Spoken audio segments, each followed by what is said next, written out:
오늘은 날씨가 좀 포근하지요? 그래도 아직 겨울입니다. 내일 아침에 또 추워집니다. 삶에 여러 가지 변화가 있는 것이 하나님의 은혜의 선물이기도 하더라고요. 오늘 창세기 35장 하반부인데,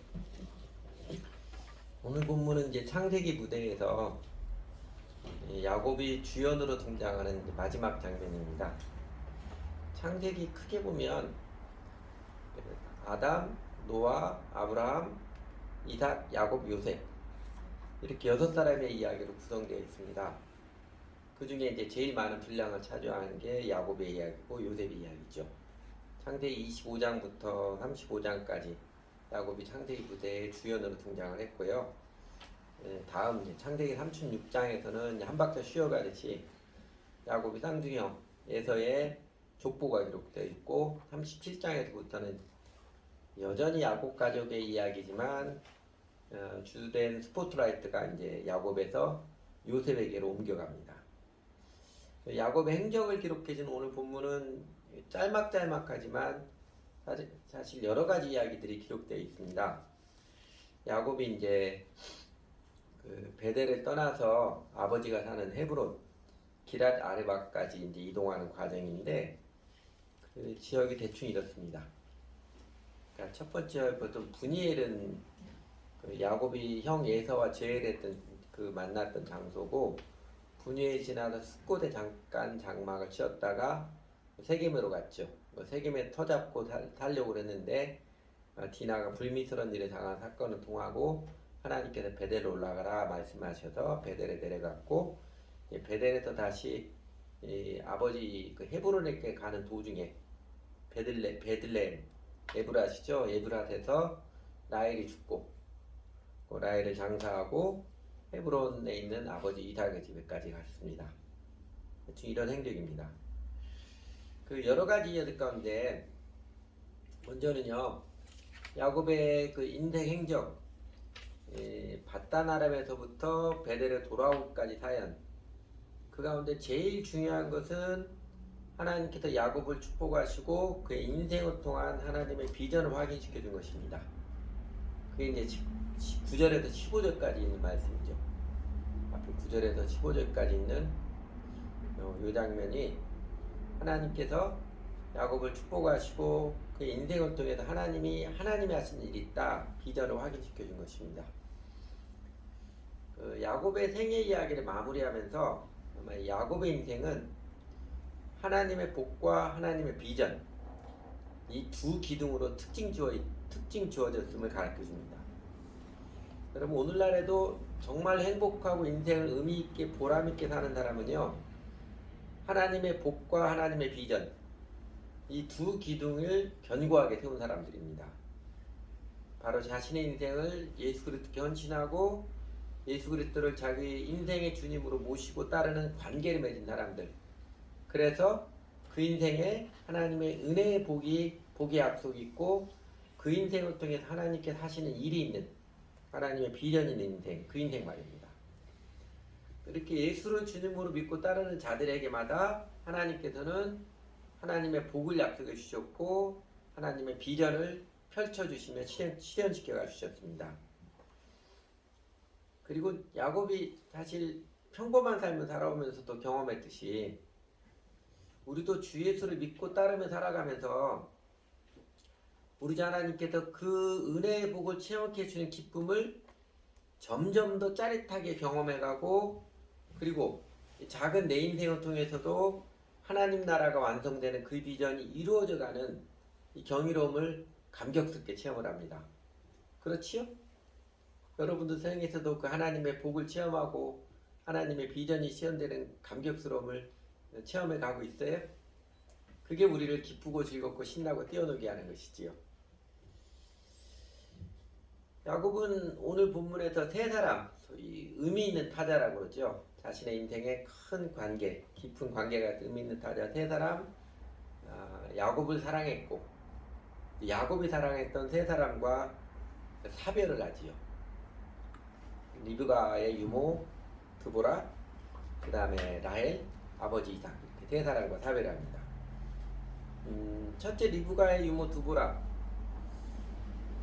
엄밀히 보면 야곱의 유모라고 하는 게 맞을 것 같아요. 사실은 이제 야곱에게 젖을 먹인 야곱의 유모 드보라가 베델에까지 함께 있었는데 이제 베델에서 유명을 달리했습니다. 이 드보라에 대해서는 유모 드보라에 대해서 성경에 다른 곳에 일체 언급이 없기 때문에 언제부터 야곱과 함께 했는지 어떤 역할을 했는지 알 길이 없습니다. 단지 합리적으로 추정해 보면 야곱은 쌍둥이였잖아요. 엄마 리브가가 그 쌍둥이 두 아들을 젖을 먹이기로 분명히 버거웠을 것이고 그래서 갓난아기 때부터 야곱에게 젖을 먹였던 말 그대로 유모였을 것입니다. 유모, 남다른 예정이 있는 관계고 그리고 이유를 불문하고 야곱을 사랑하고 야곱의 편을 들어주고 야곱에게 일방적인 사랑을 베풀어 주었던 그 유모가 이제 야곱과 사별을 하였습니다. 슬펐겠지요. 오래도록 정이 들었었는데 그렇게까지 정들었던 줄 몰랐었는데 막상 하늘나라에 먼저 보내고 나니까 굉장히 정서적으로 빈자리가 크게 느껴지고 깊은 허전함을 느끼게 하는 뭔가 방아 집안의 분위기가 싸늘한 것처럼 느껴지게 하는 그 유모 두보라였습니다. 둘째는 야곱 일생에서 야곱이 제일 사랑했던 여인 라헬이 갑작스럽게 죽었습니다. 그냥 피덩이 아들 베냐민 하나만 덜렁 남겨두고 말입니다. 어쩌면 야곱 인생에 획을 그어주었던 여인이죠. 그리고 야곱이 미치도록 사랑했던 아내 라헬인데 전혀 예상치 못했던 아이를 낳다가 죽었으니까 전혀 예상치 못했던 급작스러운 사별을 하게 되었으니 여러분 야곱의 심정이 어떻겠어요? 큰 충격이지 않았을까요? 마치 지진이 일어나고 난 다음에 그 다음에 쓰나미가 밀려오듯이 갑작스러운 라헬의 산통이 일어난 죽음 야곱의 심령에 큰 충격이 떨어지고 그 뒤에서 엄청난 슬픔이 해일처럼 밀려왔을 것입니다. 셋째는 이제 아버지 저기죠 이삭과의 사별이지요. 27절에 29절에 있는 것처럼 야곱이 밧다나람을 떠나서 분일에서 형 예서와 제외하고 숫곳을 지나 세겜에 이르렀다가 또 에브랏 곧 베들레헴에서 라헬과 사별하고 마침내 아버지가 사는 곳 기럇 야르바 헤브론에 도착했습니다. 그 헤브론에 도착해서 아버지하고 얼마나 오랫동안 같이 살았는지는 모르겠지만 아버지 이삭으로 보았더니요 집을 떠난 둘째 아들 야곱이 12아들이라는 데는 일가를 이루어서 돌아온 모습 보고 마음이 얼마나 기뻤겠어요. 오래도록 둘째 아들 얼굴을 보지 못했었는데 이제 크게 12아들이는 일가를 이룬 모습 돌아와서 그 모습 보고 이제 한이 없이 아마 평안히 세상을 떠날 수 있었을 것입니다. 이삭의 죽자 에서와 야곱이 아버지 이삭을 함께 장사했습니다. 아마 짧은 구절인데 야곱과 에서 두 사람이 이제는 서로 아무런 원한이나 두려움 없이 마음에 부정적인 앙금이 없이 함께 잘 지냈음을 가르쳐줍니다. 아버지 이삭과의 사별은 야곱에게 어떤 느낌이었을까요? 아직 잘 모르겠더라고요. 저는 아버지가 아직 살아계셔서 잘 모르겠어요. 가끔 요새 아버지가 하늘나라 가면 내가 어떤 느낌일까 생각하는데 잘 모르겠어요. 여러분 그 김현승 시인의 식구에 의하면 아버지는 울타리라고 그러죠. 있을 때는 존재감을 별로 느끼지 못했는데 막상 없고 나니까 찬바람이 획획 들어오는 괜히 마음이 황량하고 초라해져서 비로소 아버지의 존재감을 깊이 느낀다고 했습니다. 그 아련한 정서 느끼지 않았을까요? 그리고 아버지 이삭의 죽음 앞에서 인생 자체는 우리가 얼마나 연약한 인생이고 덧없는 것임을 실감했을 것입니다. 특히 야곱은 유고 드보라와 사별에서 슬픔을 라헬의 급작스런 죽음에서 슬픔과 함께 충격을 그리고 아버지 이삭과의 사별을 통해서 연약한 인생의 무성함과 사람의 아련한 정을 느끼며 살았습니다. 그리고 이 야곱이 그 일가족을 이끌고 나그네처럼 세겜을 떠나 베델을 거쳐 에브라 베들레헴에서 라헬이 죽고 다시 길을 떠나 에덴 망대를 지날 때 그 맏아들이죠. 루벤에게는 배다른 어머니지요. 야곱에게는 넷째 아내이고 첩이라고 할 수 있는 비라와 동침했다는 끔찍한 소식을 들었습니다. 비라 원래 라헬의 몸종이었다가 그러니까 야곱의 네 번째 아내가 된 여인이지요. 야곱 크게 분노했겠지요.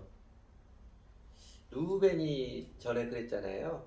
그 누이동생 디나가 세겜에게서 강간당한 일을 알게 돼서 이건 말도 안 되는 데서 세겜 남자들을 거짓말을 해가지고 모조리 다 죽이는데 앞장선 아들인데 이 루벤이 오히려 집안에서 말도 안 되는 짓거리를 범했으니 아들놈이라 죽일 수도 없고 어디 가서 하소연하고 마구 떠들 수도 없고 야곱은 마음속으로 크게 분노하고 크게 상심했을 것입니다. 아마 치를 떨지 않았을까 싶어요.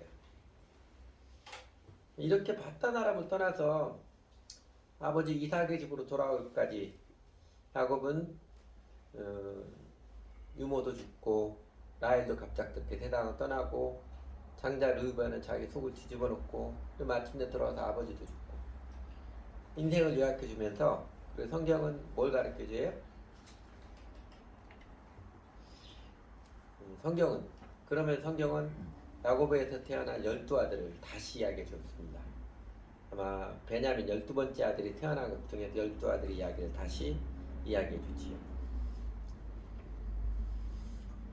이렇게 야곱의 인생의 후반부라고 볼 수 있죠. 야곱에게 바단 아람을 떠나서 아버지 이삭의 집에 돌아와서 아버지 이삭을 장사 지내기까지 야곱의 인생 후반부를 요약해 들려주는 오늘 본문을 가만히 생각해 보면 인생이란 이런 것이다. 우리들에게 느끼게 해줍니다.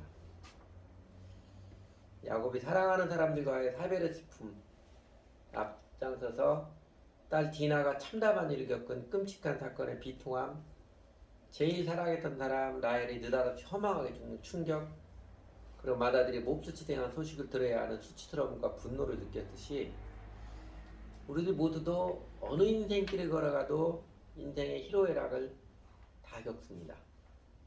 인생의 쓴뿌리와 질고를 다 겪으며 살아가지요. 깊은 슬픔에 마음이 하염없이 가라앉기도 하고 화단 폭발하듯이 분노가 일어나서 막 혈압이 올라가기도 하고 전혀 예상치 못했던 인생 태클 앞에 큰 충격을 받기도 하고 치욕을 떨며 수치스러움에 잠 못 이루기도 하고 사실 그게 인생의 날들입니다.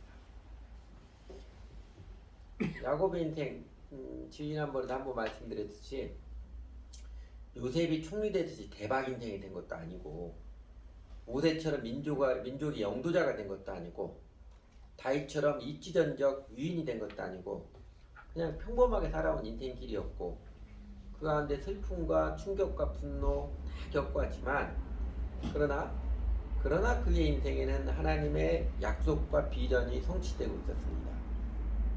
야곱의 인생에는 하나님께서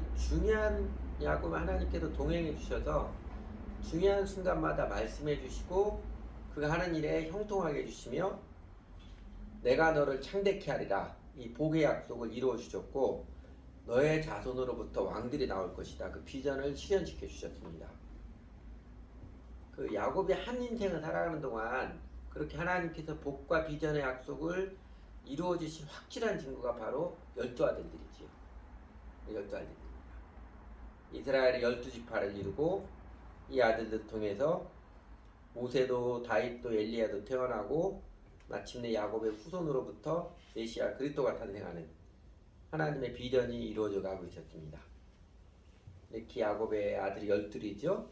레아에게도 6명 나오고 라헬에게도 2명 나오고 레아의 종 실바에게도 또 갓과 아들 2명 나오고 또 레아의 종 비라에게도 단과 납달이 2명 나오고 재밌는 것은 야곱의 아들 12은 이렇게 빼놓으면 갓에서부터 납달레까지 순서대로 하면 루벤이 장자고 루벤, 시몬, 레위, 유다 이렇게부터 시작인데 근데 이스라엘 12지파는 할 때는 레위 빠지고 요셉 두 아들 에브라함과 문하색 한 지파 집에서 그렇게 12이 되지요.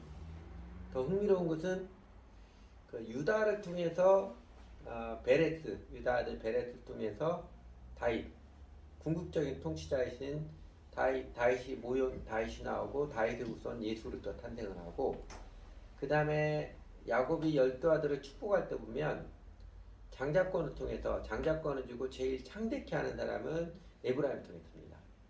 그래서 이스라엘 지파 이름을 종종 대표적으로 할 때 에브라임이라고 그러죠. 에브라임아, 이스라엘 전체를 지켜서 에브라임이라고 합니다. 하나님께서 야곱에게는 12아들이 그가 아웅다웅 살아가면서도 하나님의 비전이 그의 인생을 통해서 이루어지고 있음을 확실한 증거입니다. 그러니까 슬픔과 분노와 충격, 그리고 인생 무상의 아련한 감정이 마치 점철된 날들이라 할지라도 하나님은 야곱의 일생 동안 야곱의 일생을 통해서 하나님의 뜻, 하나님의 비전을 이루어 주셨습니다. 17세기 과학자 그 갈릴레오가 그래도 지구는 돈다 말했듯이 야곱처럼 하나님의 약속을 받은 자녀들에게는 세상이 주는 슬픔, 세상이 주는 괴로움 다 몸으로 거치며 살아갈지라도 그래도 하나님의 뜻은 이루어집니다. 우리나라 김영삼 전 대통령이 독재 권력자의 탄압으로 가택연금을 당할 때 당무과제를 비틀어도 새벽은 온다 일갈했듯이, 그리고 김진홍 목사님이 활빈교회 소위 바닥 인생의 사람들을 목회하면서 그 경험을 바탕으로 바닥에 살아도 하늘을 본다 책 제목으로 삼았듯이, 하나님의 비전을 품은 그리스도의 제자들은요, 세상이 주는 온갖 거짓과 폭력 때문에 충격과 비통함, 슬픔과 아픔을 겪을지라도 그래도 그 인생을 통한 하나님의 뜻은 이루어집니다. 옛날 어부들, 요새는 어선들마다 다 레이더가 있습니다. 그래서 어느 어선이 어디에서 있는지 다 확인을 하고 있어요. 레이더도 없고 심지어 나침반도 없는 때 망망대 바다에 나아가서 이쪽 저쪽 고기를 잡느라고 느닷없이 필요하게 되어서 사방을 분간할 수 없을 때 그래도 염려하지 않았다고 하지요. 어디가 동쪽이고 어디가 남쪽이고 구름이 껴서 볼 수 없을 때에도 밤이 되면 언제나 그 자리에 있는 북극성이 떠오르고 그 북극성을 보면 항구로 돌아갈 방향을 알 수 있기 때문에 염려하지 않았다고 합니다. 그래도 하나님의 뜻은 이루어진다. 우리 하나님의 자녀들, 그리스도의 제자들, 우리가 하나님의 자녀로 살면서 우리도 아웅다웅하고 슬픔과 분노, 충격과 상실감 숱하게 겪으며 산다고 할지라도 우리가 하나님의 자녀라면, 예수를 그리스도로 모신 주님의 제자라면 하나님의 복과 비전은 그 약속은 확실하게 이루어져 가고 있습니다. 그러므로 인생은 이런 것이다. 그래도 하나님의 뜻은 이루어진다. 넌지시 깨우쳐주는 야곱의 생애 요약에서 제가 이런 메시지들 기억해 봄직할 것입니다. 첫째는요, 여러분들이 다 아는 사실이겠지만 인생 희로애락이 점철된 기림을 받아들이십시오. 어느 인생에 할지라도 그 인생에 기쁨과 분노와 슬픔과 즐거움 다 경험합니다. 인생의 가치도 벌거운 걷기는 다 해치고 살아가기 마련이에요. 예수를 믿는다고 인생의 슬픔과 분노하는 일이 안 생기는 건 아니지요. 오히려 예수를 믿었기 때문에 새롭게 슬프고 새롭게 분노하는 일도 더 생기기도 합니다. 그래서 헤아래 인생을 실존적으로 있는 모습 그대로 관찰한 전도자가 제일 먼저 전도서에서 제일 먼저 인생이란 무엇인가 깨우쳐서 이거 가르쳐주죠. 슬플 때도 있고 기쁠 때도 있고 웃을 때도 있고 울 때도 있나니. 그렇게 가르쳐주시 우리가 어떤 인생을 걸어도 슬프게 하는 일, 분노케 하는 일, 충격적인 일 우리도 다 겪으며 살아갑니다. 사람들에게 인사하면서 꽃길만 걸어가세요. 사랑의 마음으로 덕담을 주고받지만 인생길이 꽃길만은 아닌 거 다 아시지요? 아직도 내 인생길은 만사형통하기를, 모든 내가 바라는 대로 다 되기를 바라는 게 순진한 기대. 사실은 욕심 많은 공상이죠. 욕심 많은 공상 속에 빠져있는 왕자병, 공주병을 빨리 깨어나셔야 합니다. 저희가 이제 조금 있다가 오늘 봉헌 찬송으로 만사형통하리라 이렇게 찬송가 부를 때인데 그리스도인들의 만사형통은 의미가 좀 다르지요. 내가 원하는 대로 다 이루어지리라. 내 인생길은 뭐든 쉽게 잘 풀릴 것이다. 그런 뜻이 아닙니다. 내 인생도 다른 사람과 똑같이 세상에 주는 찬바람, 슬픔과 괴로움, 아픔과 분노 다 겪겠지만 그러나 전능하신 하나님께서 내가 겪은 아픔과 고통, 분노케 하고 슬프게 했던 충격적인 일, 이 모든 것을 합력하여 선을 이루어 가신다.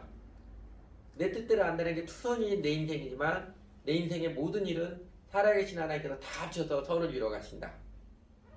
그리스도인들의 만사형통은 그 뜻입니다. 그래도 하나님의 뜻은 이루어진다. 이게 그리스도인 노래하는 만사형통이지요.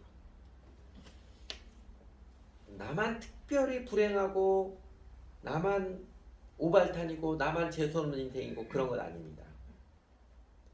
연약한 인생이라 다른 사람 다리 부러진 것보다도 내 손가락 생채기 난 게 내겐 더 큰 아픔으로 느껴지지만 내가 겪은 인생이 제일 험한 인생이었고 내 불행이 제일 끔찍한 불행이었다고 여기는 이 자아연민을 내려놓아야 벗어날 수 있어야 생명의 삶, 믿음의 기쁨과 감사의 삶을 비로소 영위할 수 있습니다.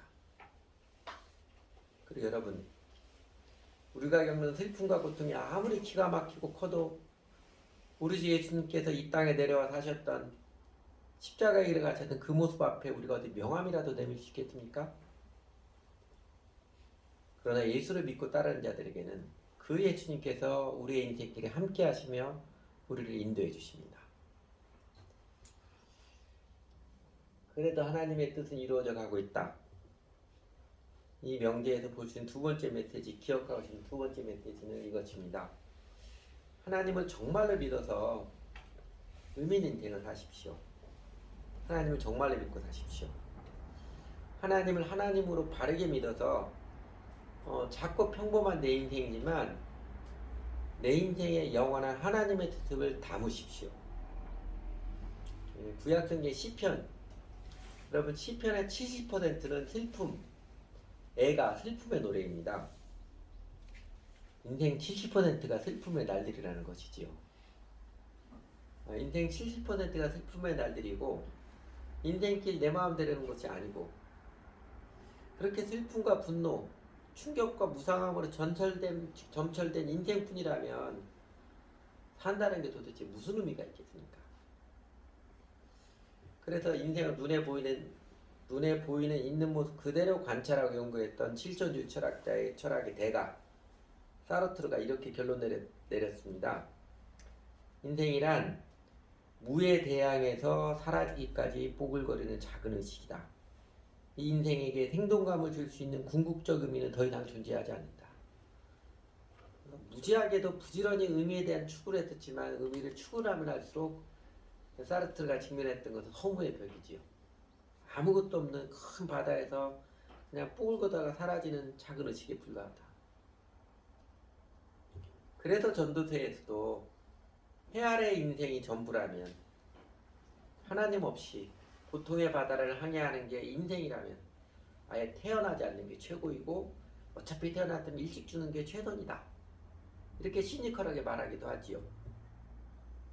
그러나 그런 허무한 인생, 무의미한 인생, 무에 대항해서 뽀글거리다가 사라지는 작은 의식에 불과한 덧없는 인생으로부터 우리 주 예수님은 우리를 구원해 주시고 우리를 구원하시기 위해서 이 땅에 내려오셔서 십자가를 지시고 3일 만에 부활하셨습니다.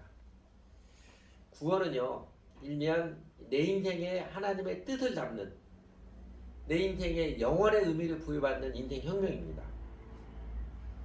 야곱 평범한 삶, 아웅다웅하며 살았지만 그의 삶을 통해서 하나님께서 하나님의 구원의 비전, 구속사의 역사를 실현시켜 갔듯이 예수님을 주님으로 모시고 따르는 자들 이들의 삶, 우리들의 삶 참 별 볼 일 없는 삶이 외형일지라도 하나님은 그 제자들을 통해서 오늘도 하나님 나라의 완성을 이루어 가십니다. 별 볼 일 없는 인생일지라도 그 인생을 통해서 하나님 나라의 완성을 이끌어 가신 하나님께 쓰임받는다는 것, 이게 인생의 의미이지요. 이게 영속의 생명입니다. 살면서 사람은 의미가 있어야 생동감을 얻는데 하나님 없이는 어디서도 이것을 찾을 수 없는 인생의 의미, 그 영속의 의미를 우리는 그리스도 안에서 발견하고 체험합니다. 예수님 우리 모두에게 삶에는 뜻이 있다 깨우쳐 주시고 우리 삶의 뜻을 밝혀 주시고 더 나아가서 예수님께 친히 우리에게 삶의 뜻을 실현시켜 주십니다. 요한복음 9장에 날 때부터 소경된 사람을 만나신 예수님의 모습이 만나시는 예수님께서 가르치는 모습이 그거죠. 그에게 삶의 의미가 있음을 깨우쳐 주시고 더 나아가 삶의 의미를 예수님께서 친히 실현시켜 주십니다. 그러므로 예수 그리스도를 바르게 믿으십시오. 야곱의 생애를 쭉 거쳐오면서 제가 여러분에게 거듭거듭 강조하는 바 세상의 모든 사람이 그냥 다 야곱처럼 하나님 약속을 받은 인생이 아닙니다. 세상의 모든 사람이 다 그냥 모든 것이 합력하여 선을 이루느니라 그 은혜를 누리는 것 아닙니다. 적당히 일요일에 한번 예배당 나오는 그 모습으로서 내가 하나님과 관계를 맺고서 하나님의 은혜 약속을 받은 사람이다. 그거 아니에요. 야곱처럼 동행해 주시는 복, 그래도 하나님의 뜻, 나는 여전히 별볼좀 인생을 살아가는 그 여행이라 할지라도 그래도 하나님의 뜻 비전이 이루어지는 은혜를 누리는 자가 되기 위해서는 뭐가 필요해요? 야곱처럼 하나님과 하나님이 약속을 맺은 자녀가 되는 게 필요합니다. 회개와 믿음, 예수를 나의 주님, 나의 왕으로 관계를 맺고 우리 주 예수를 따르며 살아가는 정직한 회개와 믿음이 있어야 합니다. 하나님을 사랑하는 자, 그 뜻대로 부르심을 입은 자들에게는 모든 것이 합력하여 선을 이루느니라 하셨듯이 정말 하나님을 제일 사랑하고 하나님의 뜻에 인생을 맡기는 진정한 회개와 믿음 있는 사람이 하나님의 자녀가 되고 하나님의 약속의 자녀가 되고 하나님의 동행 은혜를 드립니다. 그러므로 제발 껍데기 종교인에 머물지 마시고 하나님을 정말로 믿고 사십시오. 예수님의 멍에를 매는 결단과 우리 주 예수를 따르는 추구의 삶을 기꺼이 들어가시기 바랍니다. 그래도 하나님의 뜻은 이루어진다. 이 명제를 통해서 우리가 기억하고 싶은 세 번째 메시지 이겁니다. 자아를 넘어서 큰 시야, 하나님의 비전을 바라보며 살아가기 힘써 보십시오. 내 자신을 뛰어넘어서 큰 시야, 하나님 나라의 비전을 바라보며 살아가기를 힘써 보십시오. 2차 세계대전 당시에 프리츠 카우더스라는 유명한 스파이가 있었습니다. 오스트리아계 유대인이었고 지금 소련 KGB의 전신이죠. 그전에는 소련 NKGB라고 그랬는데 그 소속이었는데 나치 독일의 그 군사 정보 기관인 아우슬라트 아프베어에 포스트되어서 보통 나치 정보기관 하면 SS는 이제 비밀 경찰이고 군사 정보기관은 아프베어입니다. 그 아프베어에 포섭되어서 소련의 군사 기밀을 넘기는 독일 스파이처럼 보였지만 사실은 독일의 군사 정보를 소련에 넘기는 이중 스파이였습니다.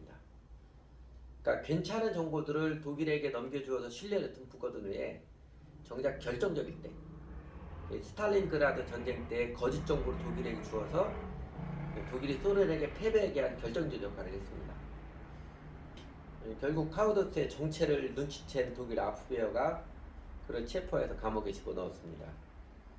감옥에서 카우더스는 신문을 당하고 고문을 당해도 근데 아무 일 없는 사람 두려움 없이 태평하게 어떤 때는 웃으며 지냈습니다. 그러니까 독일 아프베어 장교들이 그 모습에 더 화가 나지요. 그래서 결국 한 장교가 물었습니다. 당신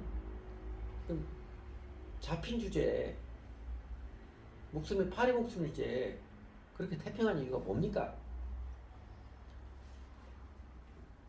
카우더스가 이렇게 대답했다고 그러죠.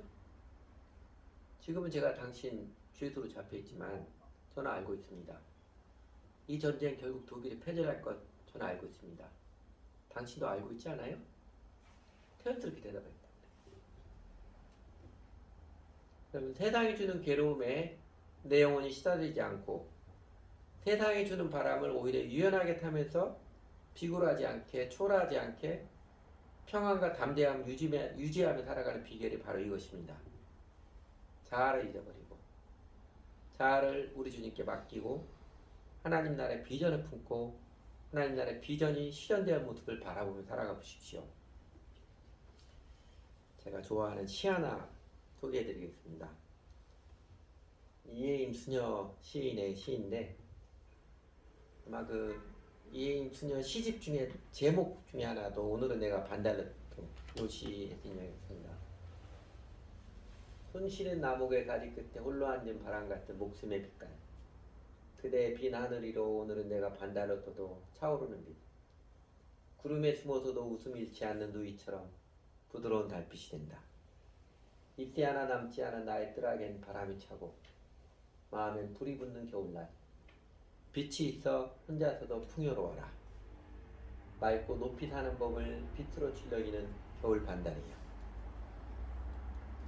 반달의 모습에서 하나님 알고 하나님 은혜 아래 풍요로만 자신의 삶의 모습을, 자신의 심령의 모습을 고백한 시처럼 느껴집니다. 오늘은 내가 반달로 떠도 차오르는 빛을 누리며 살게 하고 혼자 있어도 풍요로워라 노래하며 살게 하는, 맑고 높이 사는 법을 아는, 그것은 바로 자아를 잊고 살아가는 삶, 큰 시야 하나님의 비전을 바라보며 사는 인생입니다. 바로 하나님 나라의 비전을 품은 인생, 주님의 나라가 임하옵시며 뜻이 하늘에서 이루어지는 땅에서 이루어지이다 기도하며 사는 인생이고, 마음을 다하고 뜻을 다하고 힘을 다해 주여 너의 하나님을 사랑하라. 이것이 그거 첫째 되는 계명이요. 또 둘째는 그와 같으니 내 이웃을 내 자신과 같이 사랑하라. 하나님 사랑하고 이웃 사랑하는 예수님의 제일 큰 계명을 좌우명으로 삼는 인생이고, 그러므로 너희는 가서 모든 족속으로 제자를 삼으라. 그리스도의 지상명령에 목적을 둔 인생입니다. 예수님께서 우리를 영생의 삶으로 초청해 주신 말씀, 아무든지 나를 따라오려거든 자기를 부인하고 날마다 제 십자가를 지고 나를 따를 것이니라. 이 말씀도 이렇게 자아를 잊어버리고서 주님께 맡기고, 큰 그림이죠.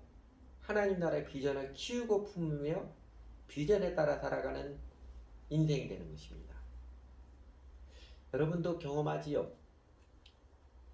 자아에 연연하면 할수록 사람은 염려와 우울, 근심과 초조, 불안과 두려움의 늪에 빠지게 되어 있습니다. 인생 행복의 길, 영생을 누리는 비결은요, 바로 자아를 잊어버리고 주 예수를 따르는 길, 먼저 그의 나라와 그의 의를 구하며 살아가는 길입니다. 그래도 하나님의 뜻은 이루어진다. 이 놀라운 진실을 기억하고 무엇보다 하나님을 바르게 믿으십시오. 우리 모두가 예수를 주님으로 삼아서 세상 일이 내 뜻 되기를 바라는 연연하는 그 망상을 내려놓고 돌보아 주시는 하나님의 약속에 내 인생을 맡기고 자아를 잊고서 하나님의 나라가 이 땅에 임하는 그 비전을 바라보며 우리 예수님을 따라서 하나님 나라와 그 의를 구하는 삶을 힘있게 들여가기 원합니다. 같이 기도하지요.